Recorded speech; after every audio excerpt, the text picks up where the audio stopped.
আচ্ছা, একটা বিষয় যে দিন দিন আপনি ভারতের যে ক্রাইসিস দেখতেছেন, যে রাজনৈতিক ক্রাইসিস আছে আপনার, তারা যেই হিন্দুত্ববাদকে পুঁজি করতেছে দিন দিন আপনার ভারতে।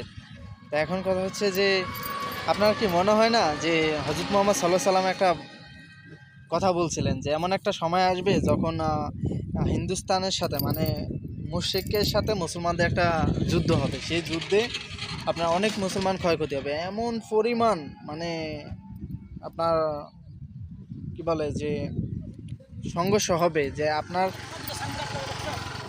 মাজা পর্যন্ত আপনার যেই ব্লাড বলেন ওটা ছড়ায় যাবে। তো এখন কথা হচ্ছে যে আসলে ওই দিনটা মনে হয় যে সামনে আইতেছে। কারণ দেখেন এখন এই যে আপনার গত কালকে নির্বাচনে আপনার কিন্তু বিজেপি জয় হয়েছে। জয় হওয়ার পরে আপনার যে কলকাতায় মুসলমানদের যে একটা নিধন চলছে, যেই উচ্ছেদ, অবিচার, অত্যাচার চলছে, এটা কিন্তু দেখেন যে ওই বিষয়টার কিন্তু ইঙ্গিত দিতেছে যে দিন দিন আমরা মনে হয় যে ওই হজরত মোহাম্মদ সাল্লাল্লাহু আলাইহি সাল্লামের যেই ভবিষ্যৎবাণী যেই কথাটা আছে ওইটার দিকে এগিয়ে যাচ্ছে ইন্ডিয়ার হয়তো।